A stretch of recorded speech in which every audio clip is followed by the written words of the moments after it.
बाबा जी की प्यारी साथ संगत जी, राधा स्वामी जी। आज हम बात करते हैं सत्संग में एक कोटेशन दिया गया है, कर नैनो दीदार महल में प्यारा है। इसमें कबीर साहिब का शब्द है। आप फरमाते हैं कि यह जो शरीर है रूह या आत्मा के रहने का महल है। क्या कहते हैं? कबीर साहब कहते हैं यह जो शरीर है आपका, ये उस आत्मा का रहने का महल है।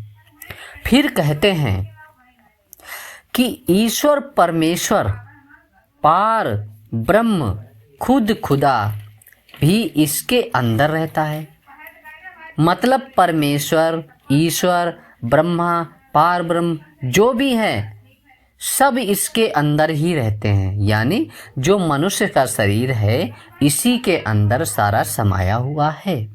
आगे कहते हैं बाहर ना किसी को मिला है और ना ही मिलेगा।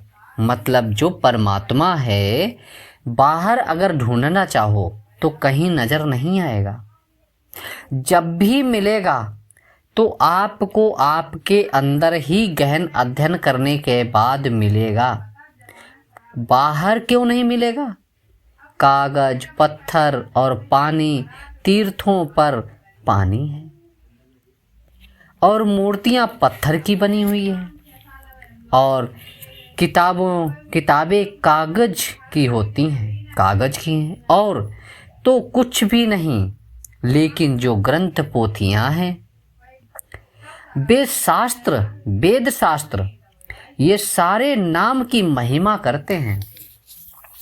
जितने भी तीर्थ आपने देख लो, मूर्ति देख लो, मूर्ति पत्थर की बनी होती हैं, किताबें कागज की बनी होती हैं, ग्रंथ पोथियां बनी पड़ी हैं, वेद शास्त्र चाहे जितने भी हैं, लेकिन ये सारे नाम की महिमा करती हैं। ये सारी किताबें नाम की महिमा करती हैं, लेकिन किताबों में नाम नहीं है। नाम कहाँ है? इसके लिए आपको गहन अध्ययन करना पड़ेगा। किताबों में सिर्फ उनका जिक्र दिया गया है, उनमें नाम नहीं है। खुदा ना किताबों में मिलेगा, ना तीर्थ स्थानों पर मिलेगा, वो सिर्फ आपके अंदर मिलेगा। वह तो तुम्हारे अंदर है। अब जब भी मिलेगा आपके अंदर ही मिलेगा, बाहर नहीं। कहते हैं कि तुम्हें इस शरीर रूपी महल में दाखिल हो जाओ। इस शरीर रूपी महल में दाखिल हो जाओ, यानी अंदर मंथन करना शुरू कर दो, ध्यान लगाना शुरू कर दो। जब आप ध्यान लगाएंगे, एकाग्र स्टेशन, मतलब कहने का मतलब ये है, जब आप ध्यान पे बैठेंगे उस परमात्मा को तीसरे तिल पर ध्यान ले जाएंगे, दोनों आँखों के दरमियान ऊपर मस्तिष्क के बीच में जब आप ध्यान को ले जाएंगे, तीसरा तिल दीव चक्षु कहते हैं, वहाँ जब आप ध्यान लगाना शुरू करेंगे तो तुम्हारा परमात्मा तुम्हारे अंदर नजर आएगा। अंदर देखो, अंदर आँखों से ऊपर चढ़ो और उसके साथ प्रत्यक्ष दीदार करो। वह परमात्मा चाहता है कि मेरे अंदर मुझे ये पहचाने और देखे कि मेरा परमात्मा कहाँ है। आप उसके लिए तड़प पैदा करो, वो मिलने की तड़प होनी चाहिए आपके अंदर। वो परमात्मा आपको ज़रूर नज़र आएगा, ज़रूर दिखाई देगा, ज़रूर आप उसका दीदार कर पाएंगे। लेकिन फ़र्क यही है कि आप उसको पहले उस लायक बनो। जो कहते नहीं, एक बर्तन है आपका, अगर साफ नहीं है तो आप उसमें खाना कैसे खा सकते हैं, खाना कैसे परोस के खा सकते हैं। जब बर्तन गंदा होगा तो उस मालिक को कैसे हम बिठा सकते हैं, उस परम पिता परमात्मा को कैसे बिठा सकते हैं? नहीं बिठा सकते हैं। उसके लिए पहले अपने मन को साफ करें। आप अपने मन को साफ करेंगे, इस शरीर रूपी जो बर्तन है आपका, इसको जब साफ करेंगे, जब साफ शीशे की तरह साफ हो जाएगा। शीशा क्या करता है? शीशे के सामने आप खड़े होंगे, अगर शीशा गंदा होगा, क्या आपको तस्वीर आपकी उसमें नजर आएगी? नहीं नजर आएगी। कितना भी प्रयास कर लें, शीशे में आपकी नजर नहीं आएगी, तस्वीर आपकी नजर नहीं आएगी। उसके लिए क्या करना है आपको? कुछ नहीं करना, बस आपको शीशा साफ करना है। चाहे कपड़े से करो, चाहे कागज से करो, चाहे पानी से करो, यानी साफ करना है। ये तो रही शीशे की बात। ठीक इसी प्रकार से बात करते हैं, जब आप मन की सफाई करेंगे तो मन की सफाई कैसे होगी?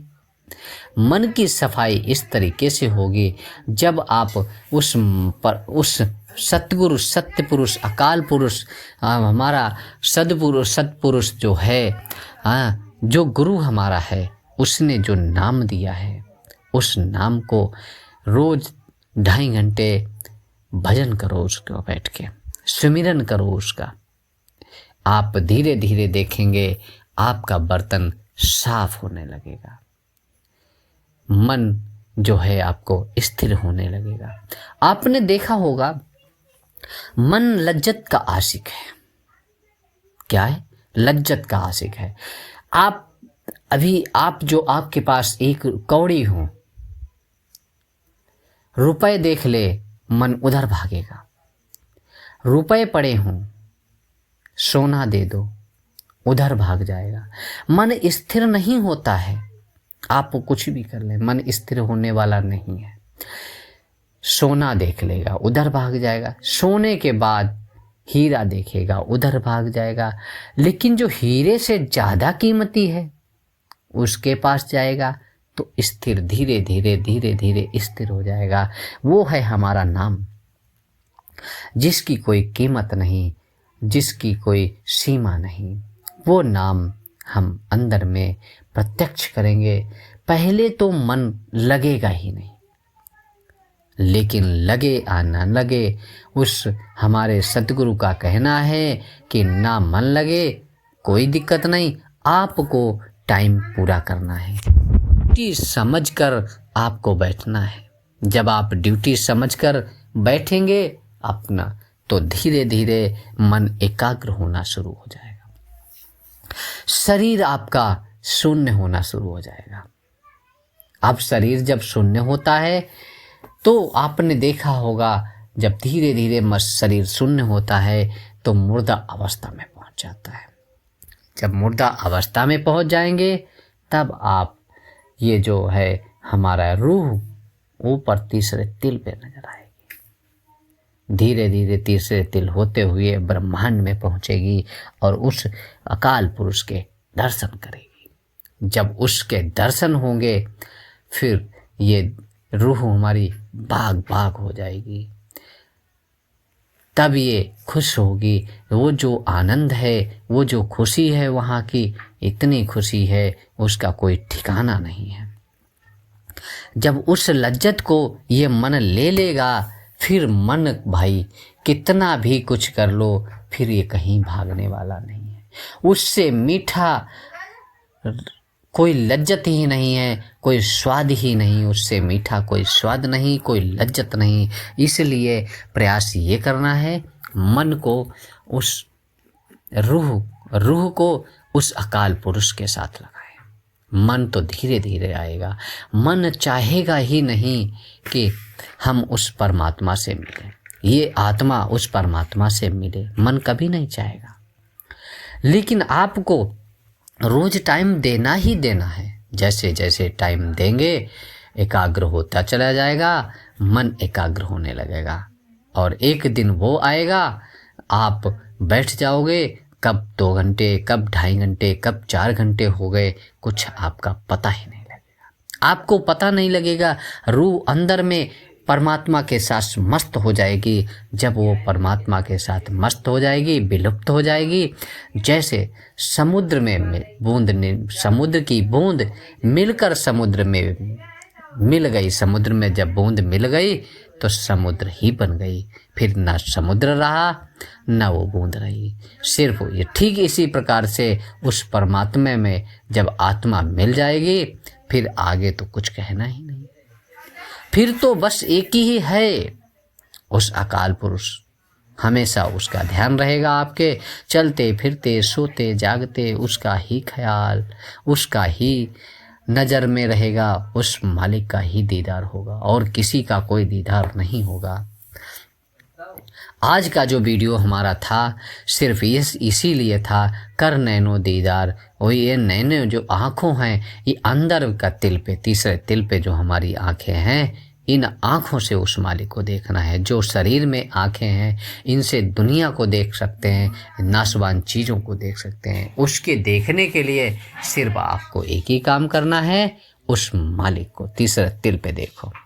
आशा करते हैं आज का वीडियो हमारा बहुत ही महत्वपूर्ण बना है।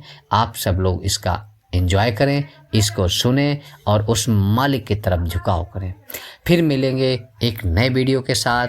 तब तक के लिए आप सबको प्यार भरी राधा स्वामी जी, राधा।